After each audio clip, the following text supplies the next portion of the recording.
Good afternoon, everyone, and good afternoon, chaps. Welcome to the Green Arrow podcast from Fantasy Football Hub as we come back from our horror Game Week 5 and look ahead to Game Week 6. My name is Fergie.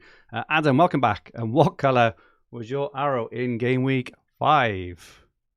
I'm going to shock you here. It was a red arrow. Really? Unbelievable. What a week. Yeah, I know. But it's all relative. So it doesn't matter too much because I think I'm competing against got low scores anyway. So I'm not for me. I'm not too worried. So yeah, I only had 3 people return. Haaland somehow only got 1 goal. He was captain, and it was Saka and Saliba, the other 2. Nothing else. So, considering the base you'd expect to get if every player gets 2 points, you're on 24 points, aren't you? So, 11 above base isn't great. So, but let's see if either you or Rich can beat that. Yeah, let's. Rich, welcome back to you as well. Great to see you. How are you, and what colour was your arrow in Game Week 5? Hi everyone. Hi Fergie. It was red, but not as red as some people's red. It wasn't scarlet like ours. Yeah, no, I mean it was a small drop, but I think I got 41, which wasn't bad for last week. I think if you got over 40, I think you actually got away with it a little bit, and I did get away with it. I was down to the bare bones because they're stupid and didn't play, and I've got injuries to Baldock and Mubama's not even part of the game. So yeah, no bench at all, and Chilwell just scraping it on, coming on and getting a yellow card and 0-pointer. But I did have I kept Sven Botman since the beginning of the campaign, and he finally came good for me in Game Week 5 and got me a 9-pointer, which was huge last week. And also, obviously, he's very useful because he's already in my team without needing to transfer him in this week that everybody else will be doing. So that was good. So Botman's in and doing well. And Gabriel, who's been haunting me for 4 weeks, also got me a return. So I think that's the reason I got a slightly higher score than the average. And 41. And like you say, everybody who's engaged pretty much has had a rough week. So we just, we move forward, and hopefully these ranks will bounce back as quickly as they've fallen.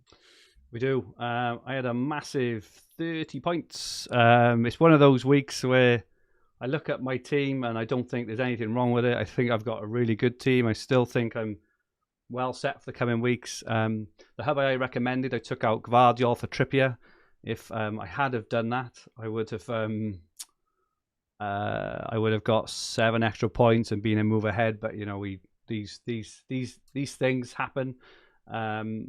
Rich, you had 6 yellow cards in your team. It's just being commented on in the chat. I've got 5 as well. It looks like players like Bruno and Madison and those kind of players who like a bit of an argue with the ref are getting booked late, aren't they, for this constant arguing? Something to monitor, I think, is thing. But 30 points, bloody disaster. If I look at my team, and I just feel like there's not a whole lot more I could have done, to be honest. So I've got 2 free transfers this week.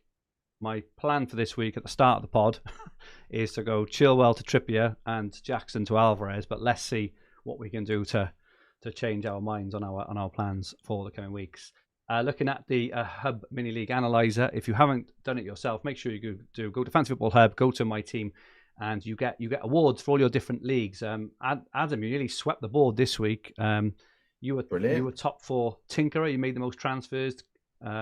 And the least as well. Oh, that's because it was such a small thing. Most bench points, you were the Sheep as well. Rich, you were the Maverick, least template team again. I was Data FC, so I've got the most template team, and I scored 30 bloody points. You were Lucky FC, Rich. I was the Donkey of the Week, and Adam was Inform FC, the Redknapp. But he was also the manager because he had the least points from his transfers as well. So just go into that, everyone, if you haven't already, and it shows your live rank, real-time mini leagues, and you get awards that you can send on to your friends as well. It is pretty cool.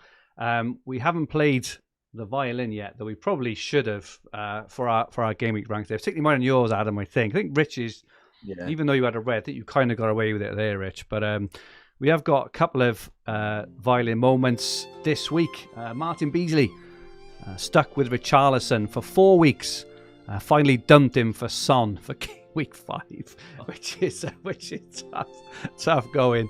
And Paul Butler brought in Son and captained him. Couldn't bring João Pedro 7 points off the bench to replace Estupinan, as he only had 3 defenders. Never mind, Chilwell could fill that spot, and he's only playing Bournemouth. So João Pedro was first on his bench, had to stay on the bench, and Chilwell had to come in second on the bench, who obviously got a 0-pointer as well. Yeah, I mean, it's worth touch on that, but I mean, Son, people who captained Son, it was a pretty maverick move and quite brave, but they really got away with one. I mean, Haaland put up about almost 3 XG on his own, didn't he, or something? It was astonishing. Son was 0.18. Yeah. It was, But yeah, these things happen. And we have a final late submission for the violin moment of the week, and this was put in by George. So George is the deputy editor, Fantasy Football Hub. He's based in Manchester. He's an absolutely cracking lad, brilliant writer, brilliant editor. And earlier on, he's having his haircut. Now George is a very, very maverick. He plays FPL purely for fun. He absolutely loves it, and he takes hits every week. He takes like -8s, -12s. Last week, he took a -16 last week, George, which included bringing in Alvarez. Now, he had net 26, not a good week, but he has got a good team going forward. He benched Alvarez, so he took a -16, benched Alvarez. But George was having his haircut this afternoon in Manchester, and guess who was sat next to him in the chair? Would you believe? No. Julian Alvarez was sat next to him in the chair. No. And so he benched him last week as -16. Did he tell him what he'd done? Well, Ollie, our editor, asked him, and he said, Ollie said, "Oh, did you speak to him or get a selfie?" And George's words, being a polite chap he is, he said, Julian was mid-shampoo, so it felt impolite to impose. So he didn't actually go and get a selfie. But how often do you do that? You bench a 9-pointer. There's 9 points for a -16, and then you get to sit next to him in the hairdressers. How rare is that? But those are the violin moments of the week. Well done, George, and well done everyone else who formed part of it. Let's move on to the main part of the pod. Okay, so we've got the fixture ticker up. Luton are top for the next 4 game weeks. They have got some spanking fixtures actually. Even though it is Luton, they're home to Wolves, a double against Everton and Burnley, and home to Spurs, and away to Forest. So Luton's fixtures are really, really good. Burnley a second, obviously, because of the double. They got United at home, and then they got a double away to Newcastle and Luton. Then they got Chelsea and Brentford. Newcastle's fixtures take a turn for the better now. They're 3rd overall on the ticker. United's are still good, which is why they're still high on predicted points, and why they're still stuck in my team. Brentford are decent as well. Home to Everton, away to Forest, away to United, home to Burnley. And down the bottom, Brighton, their fixtures are not the best. They're home to Bournemouth this week, which is obviously decent. Hold this week. Then they go away to Villa, home to Liverpool, away to City. Arsenal down the bottom as well. Can I come to you first, Adam? Just your lay of the land thoughts on the next couple of weeks. What are you thinking for the double? What are you thinking of wildcard? And what are you thinking of your team? For me, the double game week, I own Kabore. So he created 2 big chances last week, so I'm hoping he keeps his spot. But if I'm being honest, I don't particularly like Luton or Burnley players for the double. I know there's people looking at Morris, and again, I'll watch him this weekend, and if he impresses, I wouldn't rule out the move. But as things stand, for me, not going to go there. I think in terms of wildcard, my plan at the moment is, with my transfers that I'm planning, I think I can get to game week 9 with quite a good team. But this is obviously subject to what I know now and not getting injuries. And I think my ideal situation would be to if I can, to keep playing through and maybe get up to game week 14 when the fixtures return, or even play it super patient and use the when Man City go to the World Club Cup and really try and get through. Now, I know I can game wildcard in game week 9 or game week 10. It doesn't feel right for me to do it at the moment. I think a few people I see with, it seems like Man United and Chelsea are the real big reasons to wildcard, possibly Spurs, but I think Spurs are fine. I think on Man United, I see Man United and Chelsea in different positions. I think United, um, I think they'll be fine. I really do. They're getting some players back now. I actually think the way they came back a little bit last night will give them a little bit of confidence going into the weekend. They've got 4 good fixtures. They've only lost to Brighton, Spurs, and Arsenal, so 3 good sides. And if you remember this time last season, they started horrifically as well. So I actually think United have got good fixtures. I think the good fixtures will give them points. Eric Ten Hag has shown that he can get points in these good fixtures. So I expect United to pick up. So I don't see them as an issue. Chelsea, I do, because this problem with Chelsea has been going on for a while. They've got a lot of injuries. And I think the fact that they haven't picked up points in easy fixtures, let's look at Bournemouth, Nottingham Forest, arguably West Ham away, where I'm gonna say it's an easy fixture, but to lose there would be. So I think they're under a little bit more pressure, and I don't know how they'll respond to that. Because if you look at 2023 as a whole, Chelsea have been awful, and albeit there's been different management there, but they've not been good. So I think they're in I think it's a slightly different situation at Chelsea versus United. So for me, I can target my transfers around Chelsea, the Chelsea players that I've got. But United, I'm happy to keep. Okay. I mean, even last night, Bruno and Rashford both got an assist. I think they'll tick along, and I think they'll do well in the fixtures that they've got. So if I can get to game week 9 or 10, I'll reassess around then. But I've got a plan to get Salah without wildcarding anyway. Wow, okay. And that's why when I talk through my transfers, I'm trying to give myself the option to get Salah if I want him. So in game week 9. Thank you, Adam. Rich, what's your current thoughts on the game? Yeah, similar to Adam, actually. I'm not really interested in Luton assets. I just, there will be people next week. The content will all be about Luton, all be about Morris, all be about double game week fever. But it's another Emmanuel Dennis, and it was the other guy Weghorst type week, and it's just going to be. I think it'll just be a complete anticlimax, and you'll be stuck with these Luton players. And if you go, even with a couple of transfers, you go heavy on these assets in your starting 11. And you haven't wildcarded, it will commit you, I think, to that game week 9 or game week 8 wildcard. So I like the idea of keeping it until I either really need it due to a injury crisis or a feeling of absolute desperation, or just taking it right up to Christmas and using it and setting up for the second half of the season. Because I actually think my team is all right. I could have almost rolled this week. It's purely the impact and disappointment of in Chelsea in particular, and in United's underperformance that's making the majority of engaged managers feel like they need to change it. And the way to change it quickly is to do one of these rage wild cards, if you like, and do it now. And I'm not saying it's a bad time to wild card, but it doesn't actually. I don't think that some of the wild carded teams look any better than my team. So I'm actually quite happy to hold on to it for the time being. I like Newcastle in this fixture list. I've already got one, possibly we'll get another one this week.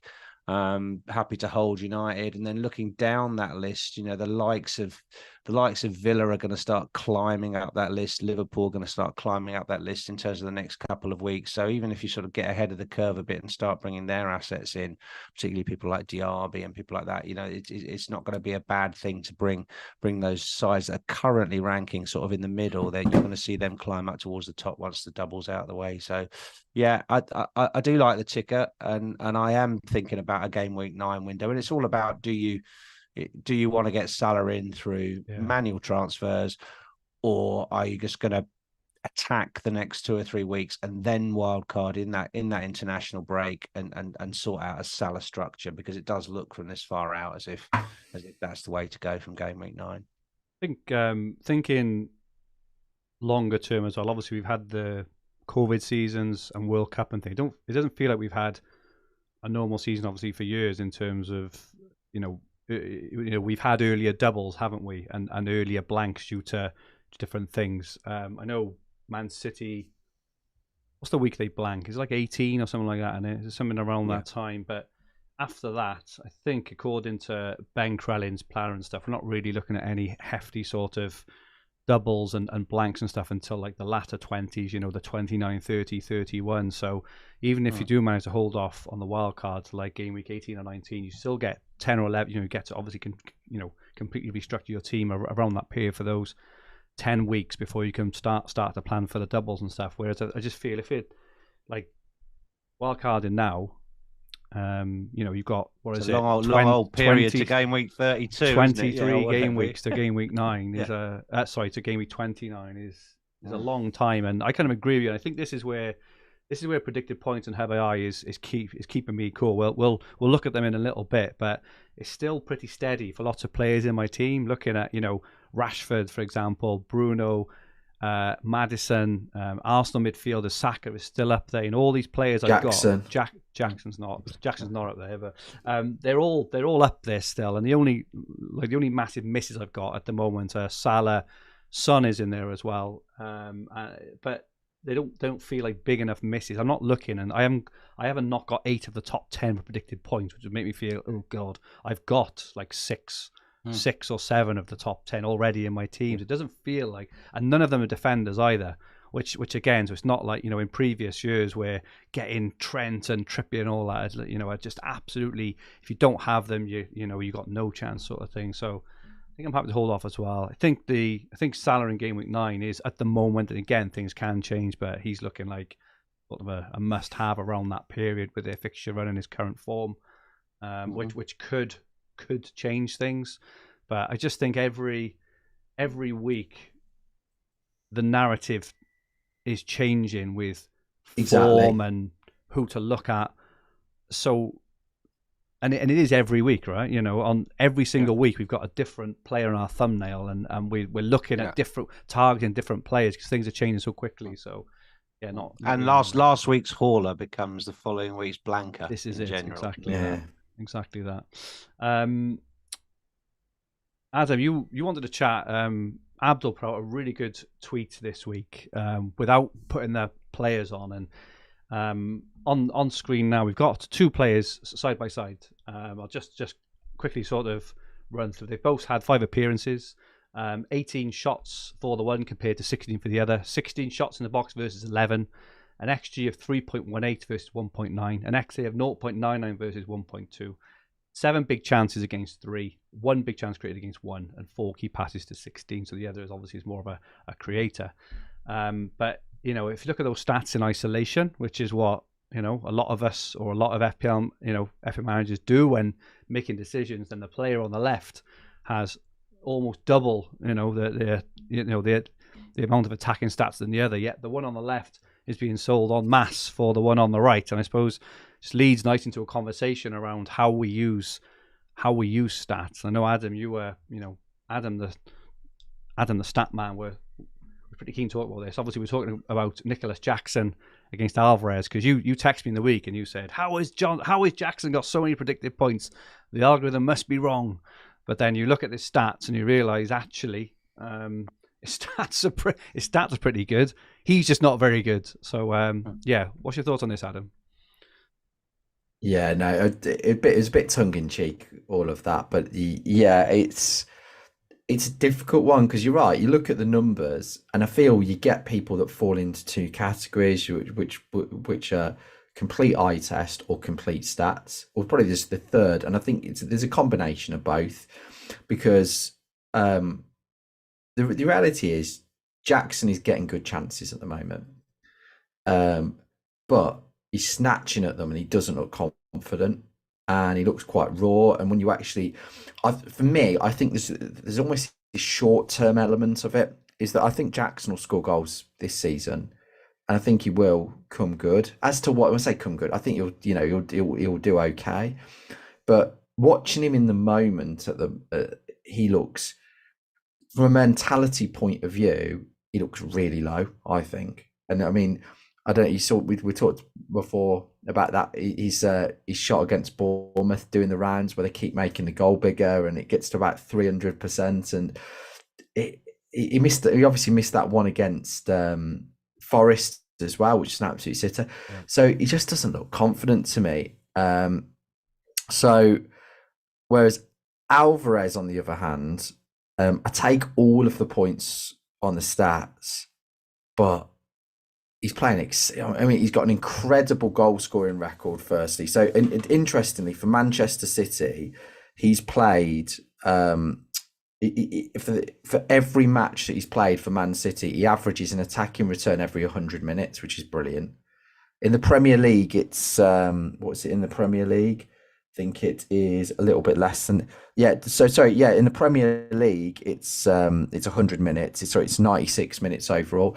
So he's just absolutely incredible, and that's all his time at City. You look at him before when he was in Argentina. And I think if it wasn't for Haaland, would have talked about this player a lot more. He seems to have improved. Always, it's almost the build-up play and how he's getting involved at the moment.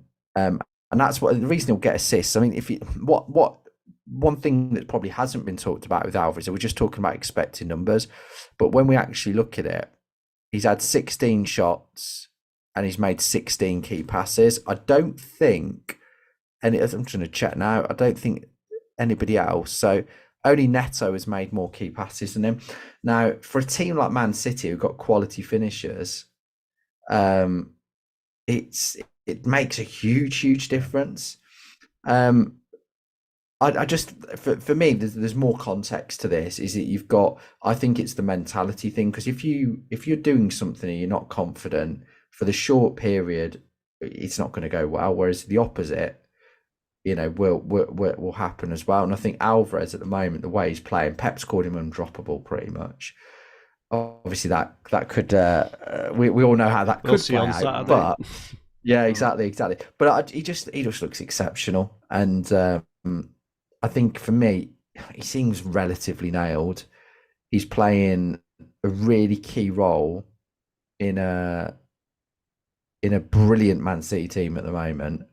Who've got 30 shots versus West Ham, 30 shots last night. I can't make an argument. I just think the ceiling, if I was to say to you, again, if I was going to say, firstly, would you buy Jackson in a wild card?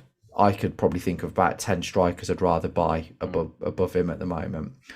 Would you buy Alvarez? Yeah, absolutely. Do you think, and if I was to say to you, one of these players is going to get a hat-trick the weekend, there's not a chance you would think it would be Jackson. I don't think that's my, I can't see it. Whereas I could see Alvarez getting a hat-trick the weekend.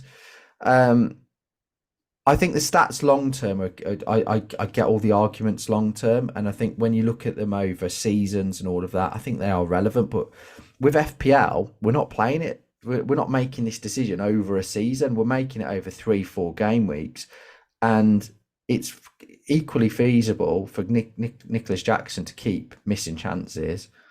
And we've seen it time and time again where players go on hot streaks. Ollie Watkins had one last season where he went about 8 games.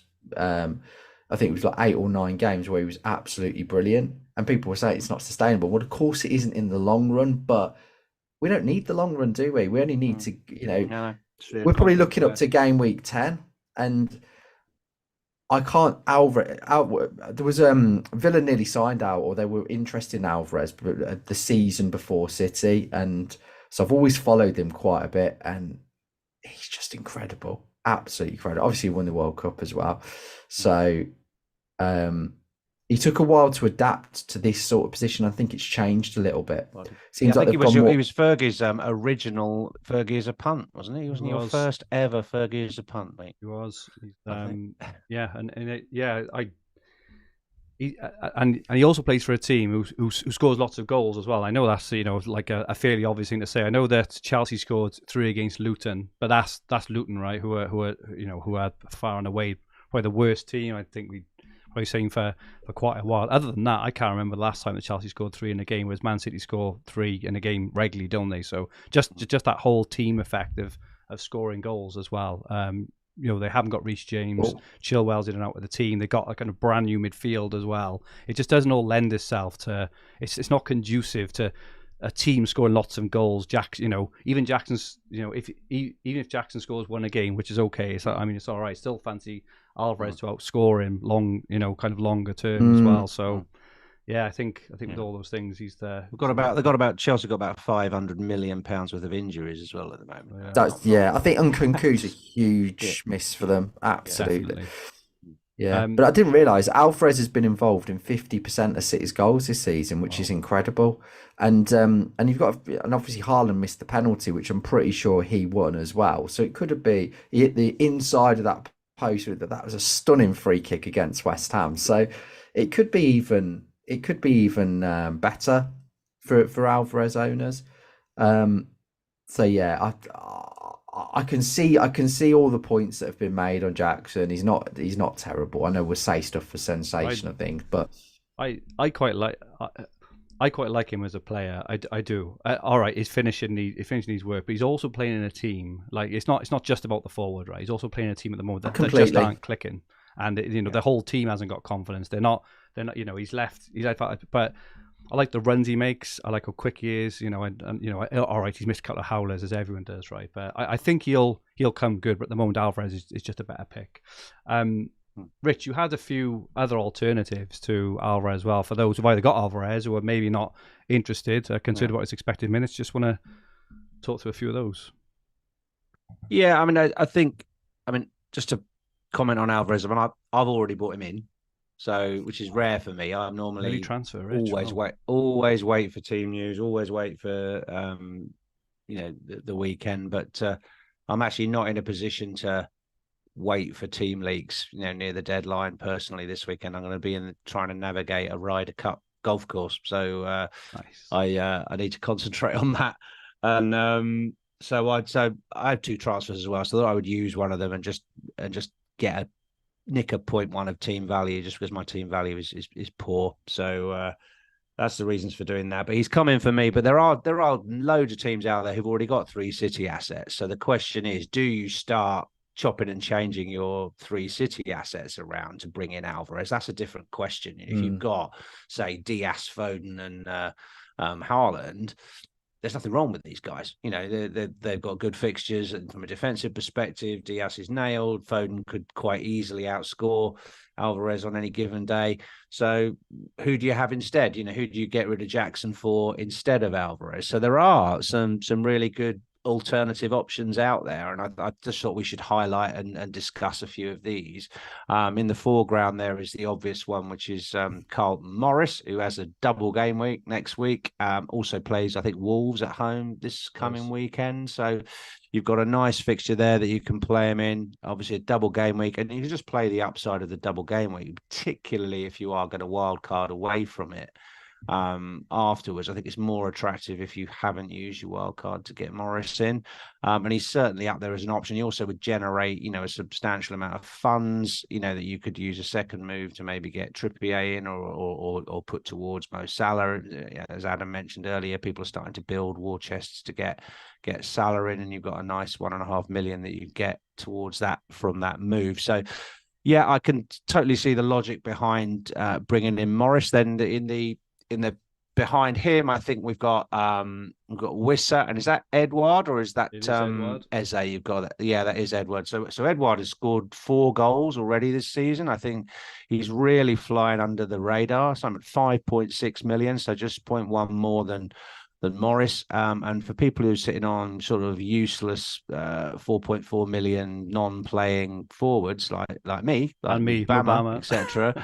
Yeah, then you could do worse than move up to Edouard for 1.2 million extra. And Palace have got some nice fixtures in the long run, particularly if you want to go deep with your wild card, then he could be a really good guy to bring in. And similarly, if you like your midfield and you maybe think you've missed the Mbeumo boat a little bit, then Wissa is still playing up front for Brentford and plays Everton at home this weekend. Is only 6.1 million. So those guys, those front 3, really, really good value, really, really cheap. Could be a third striker, not just your second one, because they're so cheap. And then you've got a couple of more proven assets there at the back of the picture.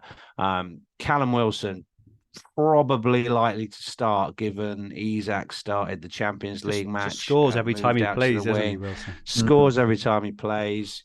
Looks like, I mean, it may not get every Premier League game, but I think he's going to get Sheffield United. And again, having owned Wilson, when he's dropped a 19-pointer in that, then I feel good. I caught one of them last season, but not the later one. And, I think he had a 24-pointer in game week 36, I think it was. And that was an absolute killer for those that didn't own him. So Wilson is potentially a huge way to move up the ranks. Definitely. If you've got, I think it's 7.8 he's dropped to. And then finally, we saw Jesus started last night in the Champions League for Arsenal. His first start since coming back from injury, scored a nice goal as well. So Jesus could well start the North London derby this weekend, which I'm actually going to. So I'm looking forward to. You got a hell of a weekend, Rich. Yeah, I have got a hell of a weekend. Yeah, Ryder Cup and a North London derby. Yeah, absolutely. So so Jesus, I can't quite get to him funds wise, so I can't move for him. So but I think that to start the conversation, those 5 options there, if you haven't got Alvarez, are very reachable off Jackson. You're coming down and making funds on the first 3 and only need less than $1 million to get up to Wilson and Jesus. So there's some great options there. What do you think, Ad? Yeah, I like all the ones you've suggested.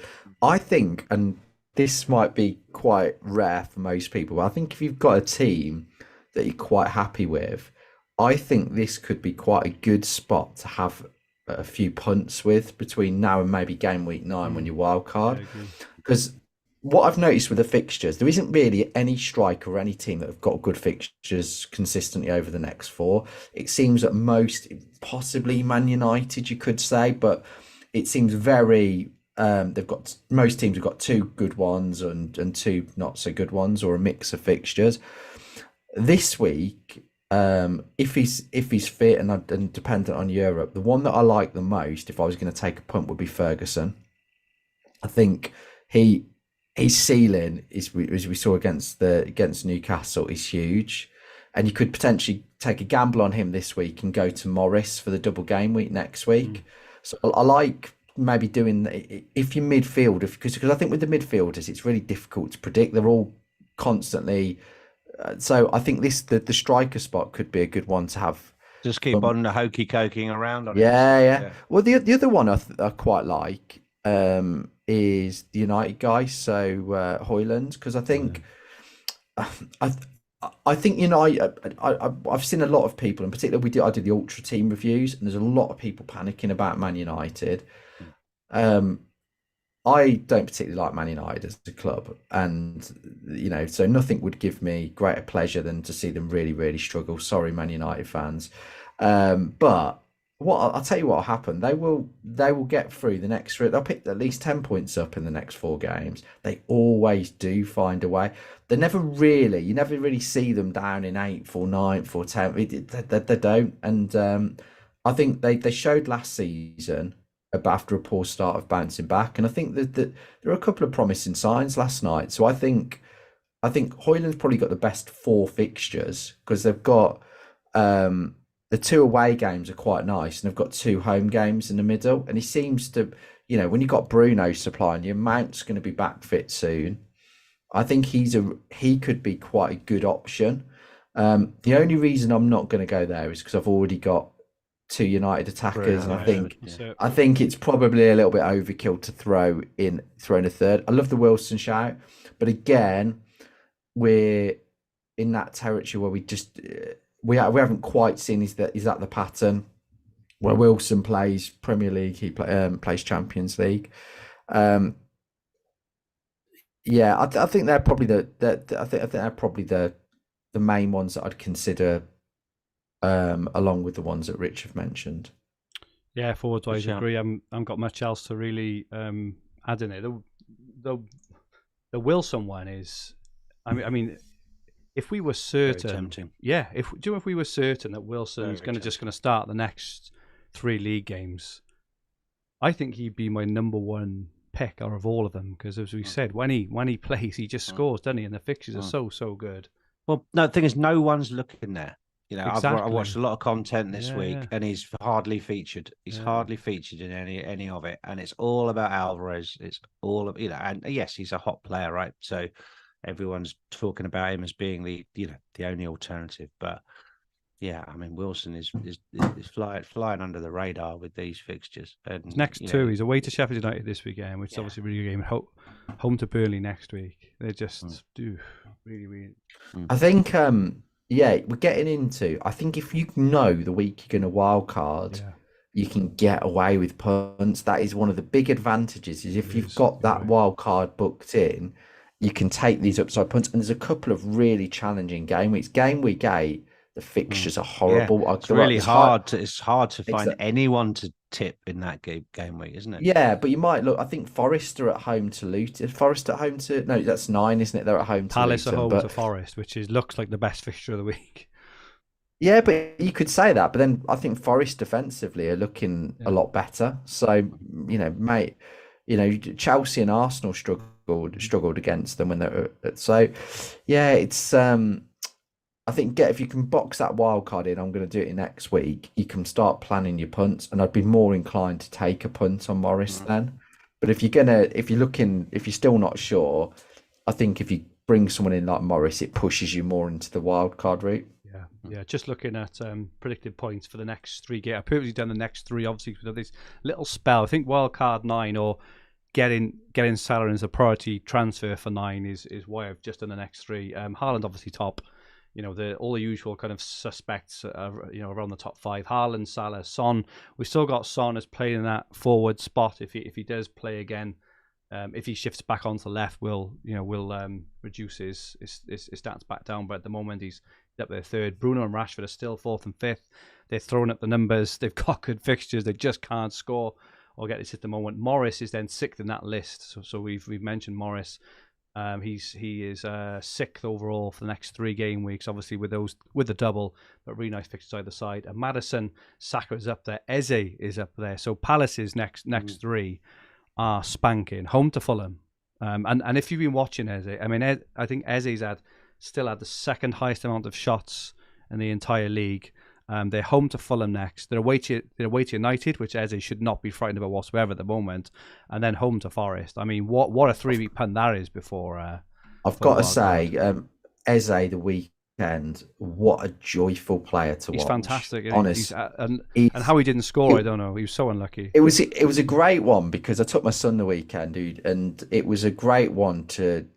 We were both just watching Eze in awe. He was absolutely outstanding, and so his touch on the ball is incredible. He's come down to 6.3. 6.3 is so yeah. cheap. He should have scored the weekend.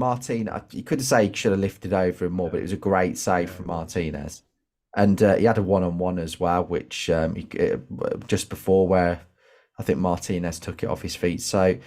Yeah, he looks good. He's involved in absolutely everything Palace do. So the goals will come for him and the assists. He's a fabulous player. If I had room for midfielder, I think he would be my number 1 midfield transfer. And if I was looking to make a midfield, say Bruno got injured or something, I think I'd be straight on Eze. Especially so Fergie in the chat. Someone's made a good point. Said, Yaya from Arsenal. He said, why has no one mentioned Edouard? I mean, we had him in the picture, but why isn't he on this chart? As he scored 4 times. I can check the predicted points. He's not on the top 20, but that's not to say he's not just underneath. Even Eze's on here, whereas he's 9th or 10th. He's on 15.4 points, and the bottom is on 14.1. So I would guess, I'll take a look now, but Edouard is probably there or thereabouts as well. All right. Just looking at him, he's in the next 3. He's 8th on the striker list. So they're just filtering it by strikers. The order's Haaland, which is no surprise. 2nd is Morris. Well, he's got the extra fixture, no surprise.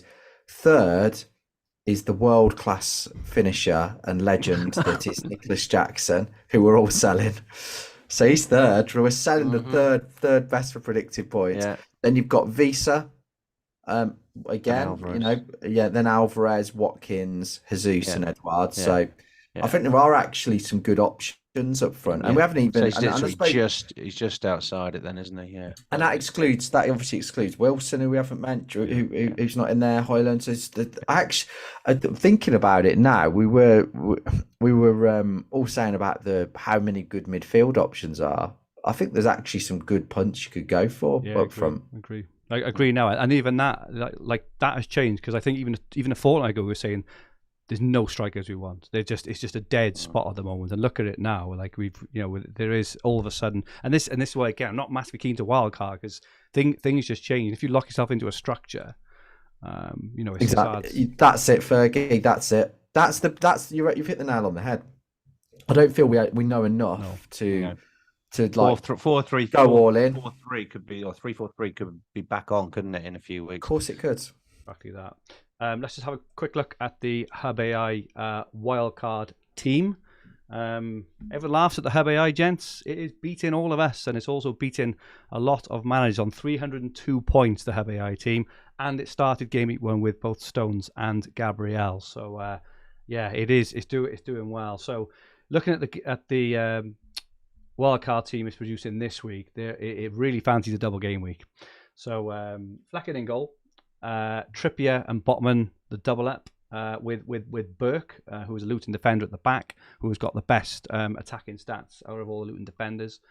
It's then got Salah, Bruno, Rashford, so it still fancies Bruno and Rashford, Son and Eze. So we talked a bit about Eze, that is in there as well. It's got Haaland and Morris up front, and then on the bench, Areola, and then it's got Bell and Bayer. So what's that? 4 double game weekers. And it's got Archer as the 4.5 there as well. So is that recommending a bench boost then in its predicted points, or is it? It's not. No, this has just got Horizon the next five game weeks. So it's. But you could bench. I mean, it's a good point though, isn't it? You could set up for a bench boost, and quite easily, as we all say, get it out of the way. But you could have eight doublers on your bench for next week quite easily. But yeah, that's the Hub AI wildcard team, and like I say, Hub AI is beating all of us at the moment. Just on wildcard, then it sounds like all three of us are reasonably happy with our teams and holding off, and just hope that the points catch up with the stats at the moment, especially on the Man United side. It's what's worrying me isn't that I'm not happy with the team. It's that the changes, are all they're all fairly predictable, aren't they? And to sort of like each week, it's like get Sterling, then get Son, then get Alvarez, then get Trippier or whatever. These big, each week, and we're all doing pretty much all going after them, running around after them like kids in a playground chasing the ball. So and we're not going to move. If you look at our ranks, you're not going to suddenly jump up 2 million places by buying Alvarez, are you? Because everyone's going to buy him.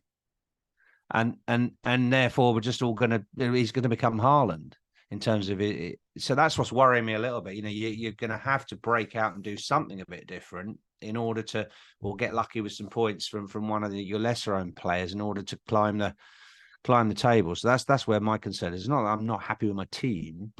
It's more that it's just becoming very predictable. You should go for Edouard, Rich. You should go for Edouard instead. Yeah. Edouard, perhaps. Right, here's the thing for you. Edouard outscores Alvarez in the next 3 weeks. I reckon Edouard outscores Alvarez in the next 3 games. So who are you bringing in this week then, Fergie? Edouard or Alvarez? But you just said he'll score. You just said Edouard will score more points. Yeah. The game. I think Edouard will score more points. So I'm going to bring in Alvarez. Why not? I don't know. We'll see. We'll see at the end of the pod what we think. Best captain for this game week. It's one of those weeks. Captaincy is just an absolute write-up. Isn't it funny how this element of the game has changed in the last, I say 3 seasons, because I think it was Salah before Haaland won it for like a season. Before that, it was a bit more wide open, but Salah and now Haaland have just destroyed the captaincy of the game, haven't they? So, Haaland, 86% of the vote. He's also predicted, I don't think I've ever seen this, he's predicted to get 10.4 points by the Hub algorithm. I don't think I've ever seen over 10 points before. It fancies him for a minimum of a double return. A minimum of a brace. A minimum of a brace this week, which is crazy.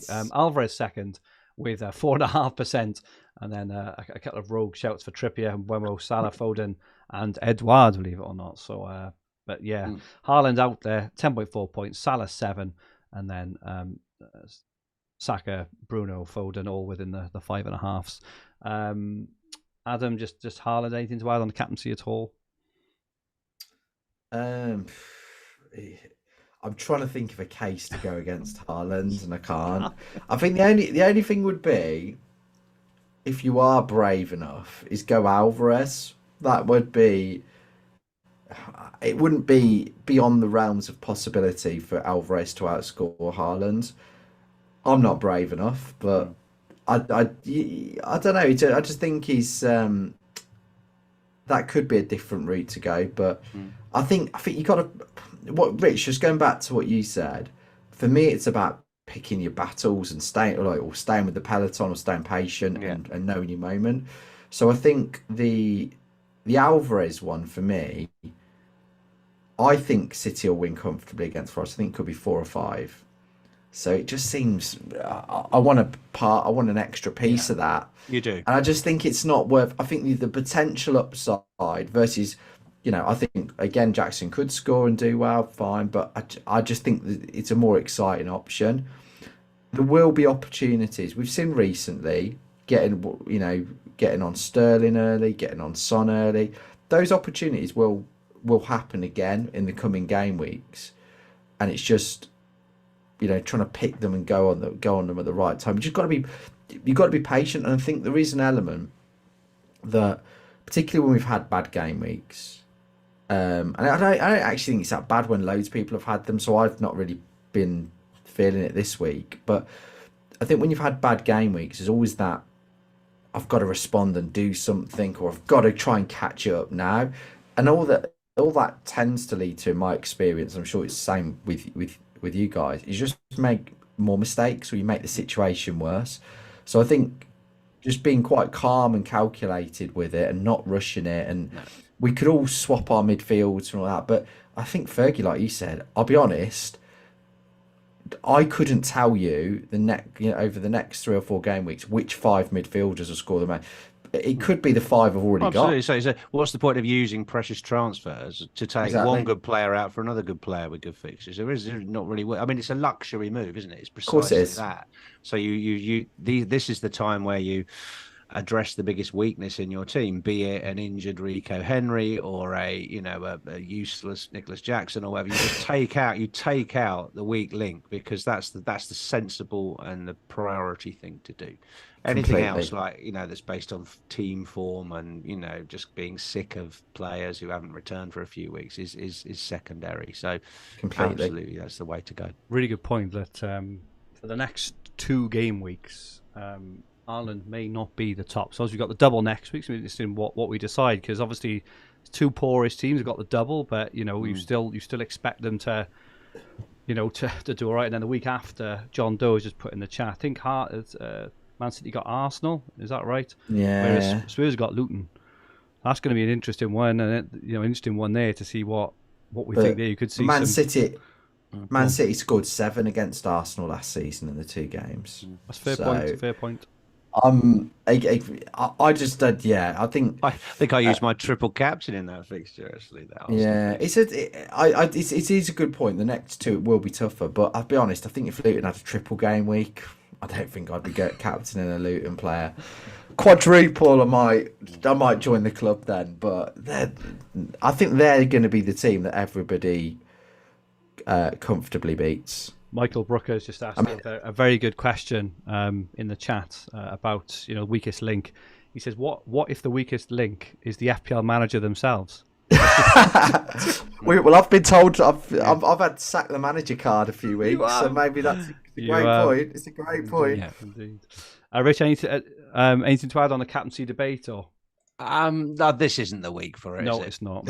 I mean, it's not the week for. I mean, the vice captaincy could be worth thinking about. Do you put it on Alvarez because Pep may decide to rest Haaland out of the blue? So do you still want Alvarez as your vice, or do you want Foden as your vice, or do you go for, say, I don't know, Saka in the North London derby or something? When Saka's very good at home, played very well last night, full of confidence again. And actually, I'm going to mention a player.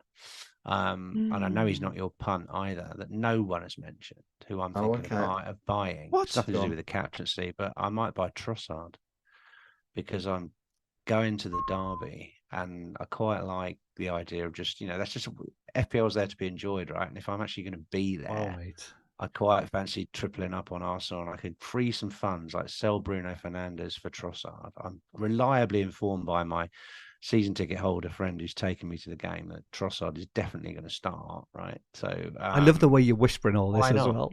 Why not? I know, because it's a little secret. It's only the green arrow for Trossard. Brilliant.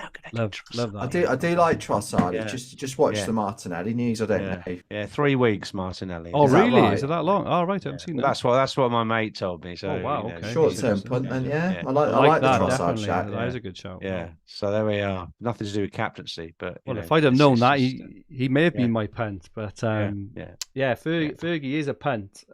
Game week 6 to 9. Just looking at my record last few weeks, they had got better. Enzo has just come to the last game week. Get out. Blanked 4 weeks on the trot. He did miss a penalty, but the Udogi so far from game weeks 3 to 6 are 12, 5 and 2. So I think we can call that one a success. Eze 4 to 8. Now he's already had an 8 and he was unlucky. He only got the 2 last week. But like I say, his next 2 are good. So I think we can call Eze I say call him a success. He's on his journey. He's on route to success, way. Definitely. I picked Højlund last week, who obviously scored offside, rightly or wrongly offside. It was very, very tight, but it was out of play, wasn't it? So I still think he's going to score a couple of goals in these next 3 games. But this week, I've gone for someone 4.7%. We mentioned him a little bit, which I'm a bit disappointed about. I like to pull these out of the blue, but we've mentioned him a couple of times. 4.7% owned, 4th highest XG in the top 3 for most attacking stats this season. 3rd highest scoring forward, 2 of the next 3 plum home fixtures. So we mentioned him already. And if I was wildcarding this week, he would be in my team, I think. Going for Odsonne Edouard. It looks like at the moment he's turned into that number, the real number 9 at Palace. He's got quality around him. It looks like he's really sorted himself out. Hodgson's got a tuner of him, starting every game. Is he on pens, Berger? Is he pens? No, it'd be Eze, I think, on pens. It'd be Eze. Yeah. But I think between Eze and Edouard, I think we're going to see a lot of points over this next 3 and longer term as well. So I think definitely if I was wildcard, he'd be in my team. 5.6 million. That is an absolute snip for this player at the moment. Yeah, a snip. Very good. Like that one. Let's have a look at our teams for game week 6. Adam, we've got yours on screen at the moment. Just want to run us through your team and your plans for the coming game week. Yeah, absolutely. So my current team is I've got Pickford in goal at Brentford. I've got Stupinan, who's got a decent fixture against Bournemouth. I've got Chilwell against Villa, subject to change. And I've got Saliba, who's got Spurs. And then I've got Saka, Sterling, Bruno, Rashford, Maddison, and Jackson and Haaland up front. So obviously Haaland captain. 2 free transfers. My plan is Jackson and Chilwell to Botman and Alvarez. And the reason for Botman is quite simple. Yeah. I think it's quite a simple one, really. Is that I actually think value is the best of the Newcastle options. But as I was talking about a plan to get Salah, I think if I go Trippier, it's going to be difficult to afford. And I think with all the price rises, I think I'd rather save 0.5 over Shah. Botman's been getting a few chances. He's been getting on the end of things. So I don't think there's a huge difference. I think he's completely nailed as well. So the idea is by going Botman, it gives me more longevity, or it could push the wild card back, because if I don't need him, he's easy to bench. Whereas I think if I went with Shah, it could price me out of a future move, or it could give me less options. So it's more of a long-term thought process. That's The only a thing, fair million in your Salah war chest as well, isn't it? it's building towards Salah, exactly that. And then all I'll have to do to get Salah then is just probably make 2 or 3 midfield transfers with the money. So it'll be a downgrade of Saka and Bruno, or Saka and Rashford, or etc. So there's a plan there. The only thing that could change it is if Pochettino comes out, and I think this will happen, unfortunately. If he comes out and sort of says Chilwell starting, or Chilwell, I'm going to back him. He's my captain. He wasn't quite right. I'm backing him, etc. So if something like that comes out, I've got a tough decision, because I want to keep Saliba and I want to keep Estupiñán, because I actually think if I was wildcarding in game week 9 or 10, I like Arsenal's long-term fixtures from them. I like Brighton's. So part of me is like, well, if I keep both of them, I can get muddled through the next few weeks. I like Arsenal when they play away as well. They're good for defence. So clean sheet at Bournemouth next week. Thought they'd keep a clean sheet at Everton. They did.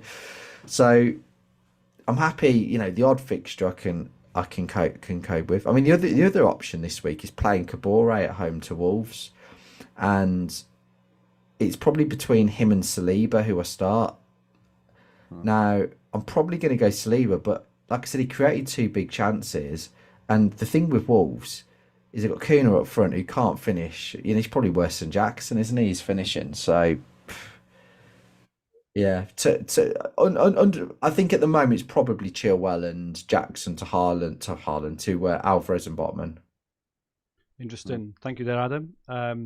Very good. The thing I like about your team there, Ads, is you've got no injuries, no flag players. Everybody starts, so you're really choosing from 15 players. Quite lucky on that front. Quite lucky. But yeah. What's your thoughts just quickly on the keepers, Adam? Obviously, I know Pickford next week in 7 and 8 has got good home fixtures, which is probably why you're hanging on there. What's your longer term thoughts? Glad you asked me about this. So I was looking at this in a week. So I'm happy with Pickford and Turner till they rotate nicely till game week 9. So you get Brentford away, not ideal. Then you get Luton and Bournemouth at home, and then you get Luton at home, assuming Pip Turner keeps his place. So that takes you up to game week 9. The transfer I would then do, I think game weeks 10 to 14, Areola's fixtures are incredible. So it would just be Areola to come in for one of them, probably for Pickford. Yeah, me as well. Yeah, and I don't. That's if I'm obviously or I'm wild carding, and again he would come in. But I think I can get away with one keeper transfer between maybe now and game week 14. Okay. So cool. The AI is recommending Saliba to Trippier. Doesn't like Saliba's fixtures to Trippier, and Chilwell to Gvardiol, but obviously Gvardiol's minutes are very, very suspect. I'm assuming Chilwell and Gvardiol is to release funds for Saliba to Trippier, but the Trippier, I like Trippier. I'll put up an argument for him now when it gets to me. Rich, your team is on screen. We were on a bit of a laugh at your team last week, but you beat me, and a lot of your flags have disappeared as well. Me. You beat both of us. That's right. Yeah, I did beat both of you, but I got lucky because I did go right up to the deadline wanting to know if Botman was going to start because he was recovering from an ankle injury. And we still didn't really know that Gabriel had nailed his place. But I think he's pretty safe now. Now that Raya's come into goal for Arsenal, they look a lot more solid, and they've kept 2 clean sheets. Yeah, we haven't mentioned Raya briefly. Yeah, no, 4.8 million. Raya's on my mind. Yeah, and I've got Onana, and he looks an absolute liability. So, I don't really want to make a goalkeeper transfer, but I might. The only reason I probably wouldn't get Raya now is because of my little Trossard secret, because I quite fancy getting a second Arsenal attacker rather than a 2 defenders, because I've already got Gabriel, who I like. Adam, I quite like to keep him. He's obviously not that highly owned, and now he's starting every week. I think I'll keep him and just wait for him to get some of his value back. And he does rotate reasonably well with Estupiñán. So I think Gabriel's okay. I probably won't play him this week, even though that's showing in my team, because I am likely to either play Chilwell if the news is positive on his start, Or, and I want your opinion on this, I already had Botman in my team from day one. So it feels like I've got an extra transfer this week, and I have. So I'm thinking of doubling up on the Newcastle defence.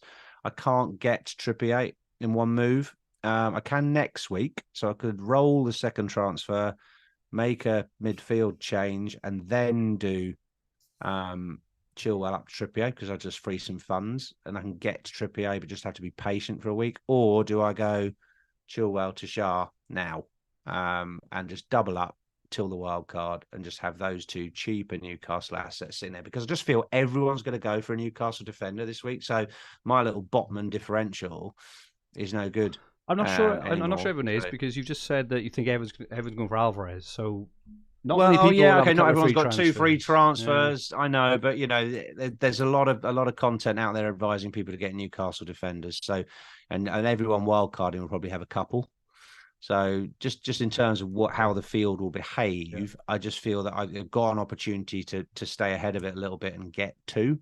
So I'll either spend the extra transfer this week on a second Newcastle defender, or I'll roll it. I do think Chilwell, if he's going to start, can get some returns against Villa. So happy to play him. But what do you think about the two Newcastle? Would you do it if you were me? I personally I think with Trippier, he's just like far and away the best option. So he hasn't. I don't think he's got any attacking returns yet this season, has he? He didn't last week either. Got the 2 bonus points last week. He's going to get attacking returns. He made 12 crosses last week. This is it. Yeah. So he will get attacking returns at some points. And all of a sudden, Shah's or Botman's 6 points, and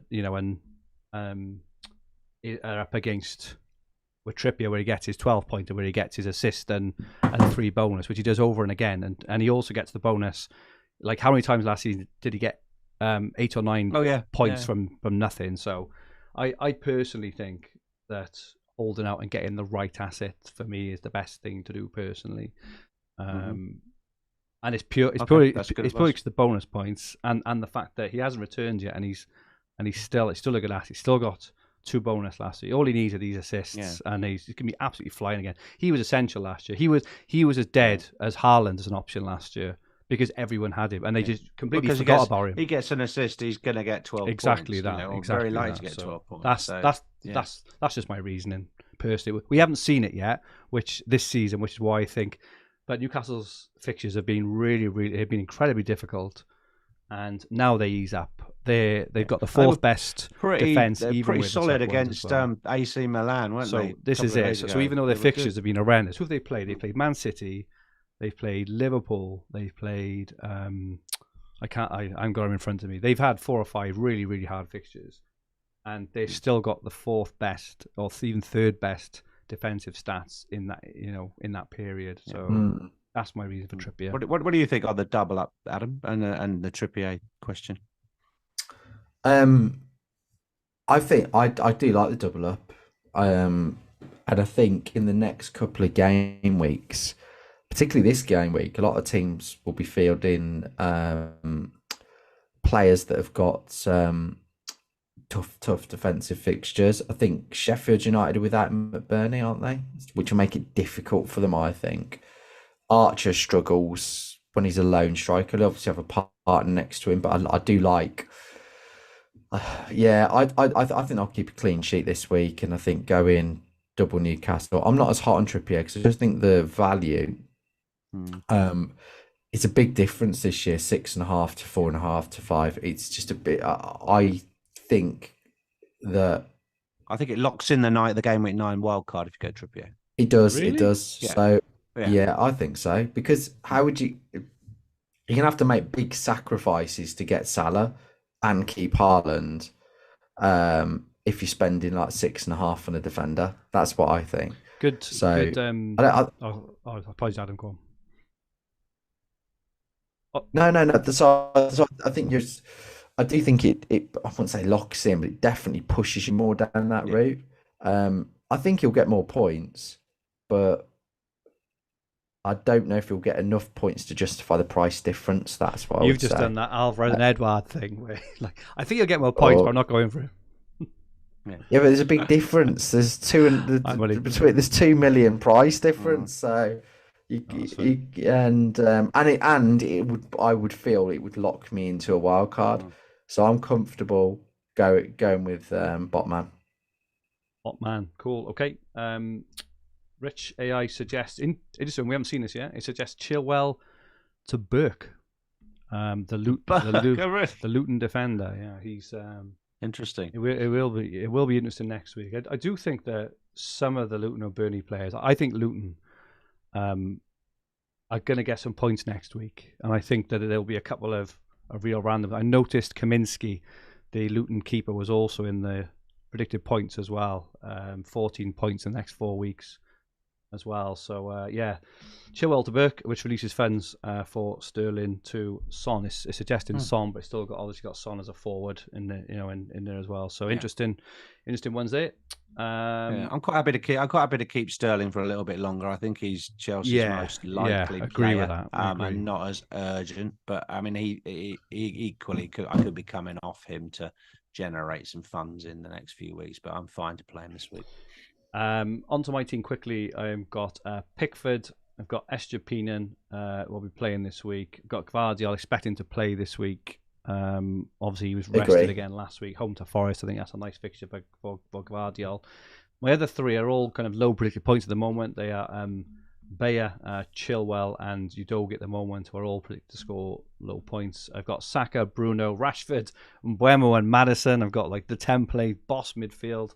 Haaland and Jackson, and I've got Mubama and Turner on the bench. So got the money to comfortably do Chilwell if I wanted, or I could even do another play. I could do Gvardiol, or but yeah, I can either do Chilwell or Gvardiol straight to Trippier, and Jackson to Alvarez. Think that looks like a really good team. It would mean that Pickford, Estepinen, and Gvardiol, Trippier, that 5-man midfield, Haaland and Alvarez, which is just pretty good, I think. So dream team, Fergie, dream team. It is, and Udogie on the bench as well. Then, to come back in for game week 7. But I do, you've nagged at me now with this wild card game week 9 if I go for bloody Trippier. So that I'm gonna have to got in his head already. Got in his head again. I have to give that. I think it's small. I mean, I think just a member of the community, Baker. He's quite a well-known member of the above average show. He's on his wild card this week, and he's saying it's harder than you think, even now, to get the players you want on wild card because the team values and the various players falling in price and rising in price is causing things to be quite tight. So if you go down the Trippier route, it's going to be very difficult to get Salah in via manual means or patient single transfer means. So I think you're going to want him then, and therefore you're going to press button.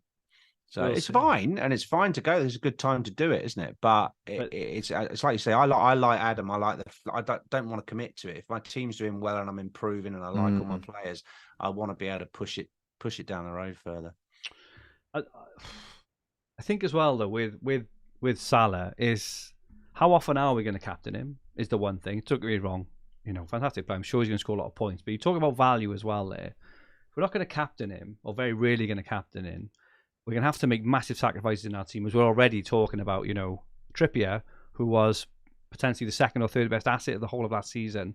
We're talking about not having him 3 or 4 game weeks in lieu of potentially having Salah, who's on form at this moment. But as we know, again, everything can change.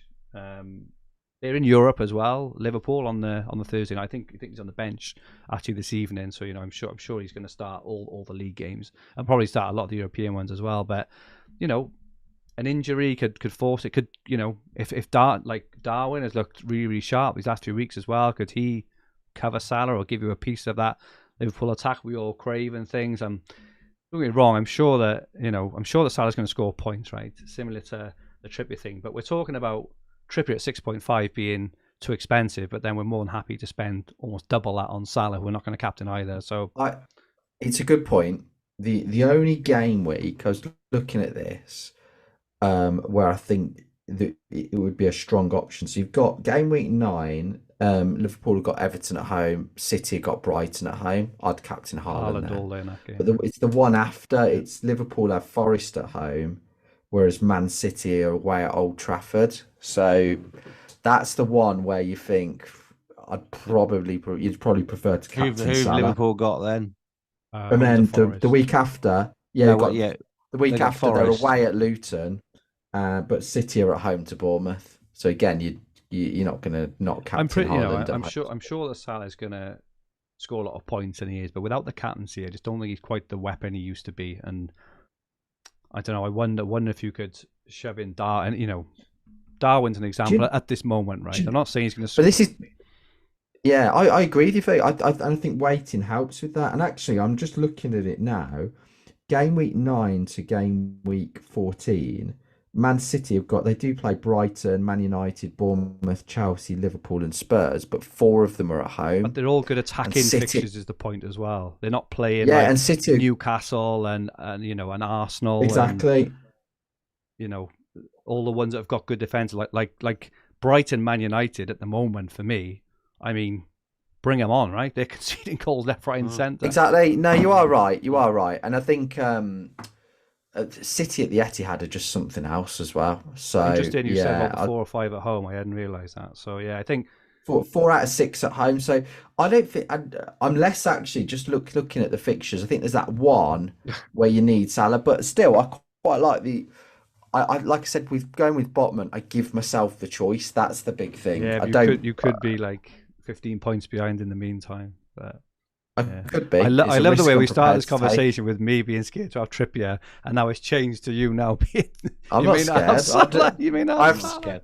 Yeah, exactly. To be honest, if it's any consolation, Fergie, I'm 0.1 short on getting Trippier. If I had that 0.1, I'd be in a heartbeat. I would get him. Yeah, because I could, and because I can't, I've got to think of something else. So I think that probably helps you stick to your guns, because I will be. Yeah, it's a bit annoying that I've got 0.8, and I'm also not a fan of making plans for 4 weeks down the line, because so much changes in that time. And my recommended transfer. Do you think Trippier could get rested in any of his? It's interesting. So a couple in the chat said, that he may get 65 or 70 minutes, and obviously they are in the Champions League in Europe, and he's old. How old is he? 32, is he?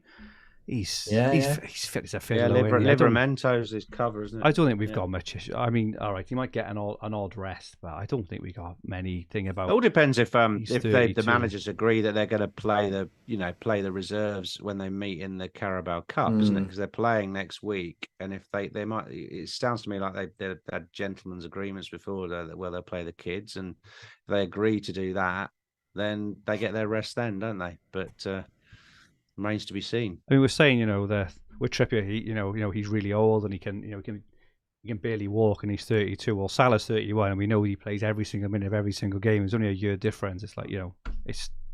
I just think it's narrative that people spin for a bias they've got. They're not going Trippier, so they're going to say he's old. Whereas if they were going and say, oh, look, he's a spring chicken, fit as a fiddle. Look at his bleep test and all that stuff. So I think until prove it. I think that Trippier's so important to that team as as a leader, set piece taker, and as a player. That mate, you get him because it's better for the podcast if we don't all have the same teams. That's the most important thing. The AI is suggesting Chilwell to Trippier and Saka to Son. Like I say, Son's numbers are potentially a bit inflated. If Richarlison comes back in, Son's numbers will be bumped back down. So I'm going to do. But interestingly, it hasn't told any of us to take Jackson out for Alvarez, because it still fancies Jackson's going to score points these next 3 weeks. He will. Because of his expected. He will score points in these next 3 weeks. He absolutely will. But we all think Alvarez is going to do better. So fair enough. That is it from us for this week. Thank you so much to everyone who joined in the chat. Those who will watch it back, and for those listening on the podcast version, your support is very, very much appreciated. Adam, thank you so much for joining us. Where can people get hold of you? On Twitter at Hopta Stats. And Rich, where can people get hold of you? At Rich Clarke FPL on Twitter. Lovely stuff. And my handle on Twitter is at FFH_Fergie. Make sure you drop all 3 of us a follow, and also at FFH_Green Arrow. This podcast and video will be in the Fancy Football Hub YouTube channel, with the podcast versions available on all major podcast platforms. If you like what you watched, please press the like button. It only takes a second. And remember to subscribe to the channel in the bottom right-hand corner of the screen. If you press the bell as well, you get notified every time we go live, which is roughly around 5:30 every week. If you enjoyed your listen on the podcast version, please leave us 5 stars, leave a comment. We'll be back next week previewing double game week 7. In the meantime, the very best of luck for game week 6, and may all your arrows be green. Good night all.